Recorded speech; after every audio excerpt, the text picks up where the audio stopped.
अध्यक्ष महोदय, मी राज्यपालांच्या अभिभाषणावर बोलण्यासाठी उभा आहे।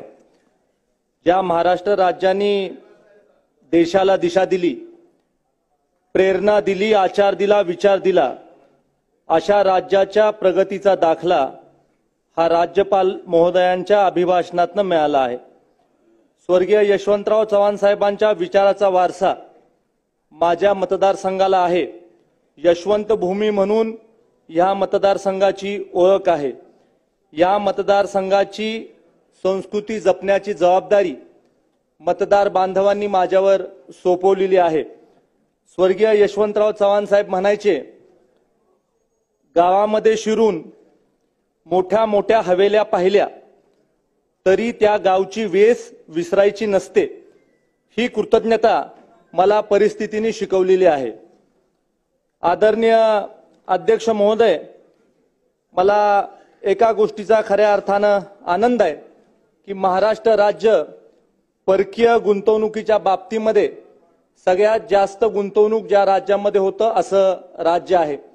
2023-24 या आर्थिक वर्षामध्ये 1.25 लाख कोटी रुपयाची परकीय गुंतवणूक ही महाराष्ट्र राज्यामध्ये झालेली आहे। आणि ह्या आर्थिक वर्षामध्ये एप्रिल पासून सप्टेंबर पर्यंत 1,13,000 कोटी रुपयाची आर्थिक गुंतवणूक ही आपल्या राज्यामध्ये झालेली आहे। आणि त्यामुळे मागच्या वर्षीच्या 90% गुंतवणूक ही या वर्षी 6 महिन्यामध्येच झालेली आहे। खऱ्या अर्थानं मला माझ्या मतदारसंघातला प्रश्न देखील आजच्या या अभिभाषणाच्या दरम्यान मांडायचा आहे की केंद्र सरकारने मागच्या 10 वर्षामध्ये 3 कोटी पक्की घरं देण्याच्या बाबतीमधलं काम या देशामध्ये केलं। आणि केंद्र सरकारचं आता धोरण आहे की या 2024 पासून 29 पर्यंतच्या 5 वर्षामध्ये आणखीन 3 कोटी घरं ही केंद्र सरकार आपल्या देशामध्ये देणार आहे।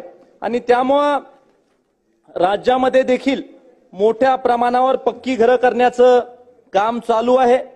2014 पासून आतापर्यंत प्रधानमंत्री आवास योजना ग्रामीण या अंतर्गत 19,55,548 घरकुलांना मंजुरी मिळालेली आहे। आणि त्यापैकी 12,63,000 घरकुलांचं बांधकाम पूर्ण झालेलं आहे। त्याचबरोबर प्रधानमंत्री आवास योजना शहरी राबवत असताना या योजनेअंतर्गत 3,82,200 घरांचं बांधकाम हे प्रगतीपथावर आहे। आणि त्याच्यासाठी केंद्र सरकारने 4150 कोटी रुपये दिलेले आहेत।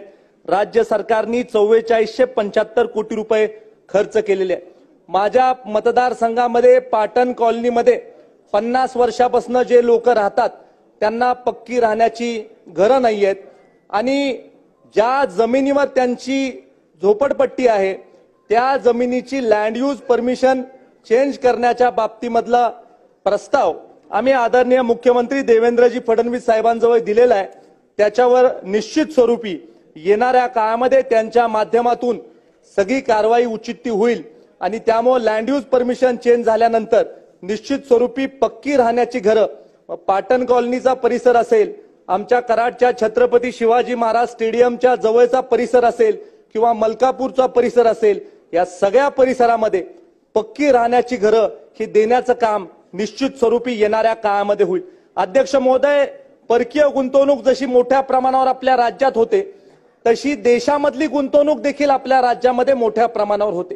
ऑटो नेक्स्ट नावाची ट्रॅक्टरची कंपनी आहे, त्यांची खऱ्या अर्थानं भेट मी आदरणीय आमचे लोकप्रिय मुख्यमंत्री देवेंद्र फडणवीस साहेबांची घालून देणार आहे। आणि त्यांनी एक प्रस्ताव ठेवलेला आहे की कराडला जर का MIDC मध्ये आम्हाला जागा उपलब्ध झाली तर जवळजवळ 1300 मुलांच्या हाताला काम मिळेल इतका मोठा उद्योग हा कराडमध्ये उभा होऊ शकतो आणि मोठी गुंतवणूक देखील कराडमध्ये होऊ शकते। आमच्या MIDC मध्ये पुरेशी जागा उपलब्ध आहे का याचं अवलोकन केल्यानंतर एखादी मिनी MIDC देखील या प्रकल्पासाठी आपल्याला करता येते का याचा देखील प्रयत्न हा येणाऱ्या काळामध्ये करण्याच्या बाबतीमधला आमचा सगळ्यांचा मानस आहे। आज आपण मला इथं बोलण्याची संधी दिली याच्याबद्दल आपले मनापासून आभार मानतो।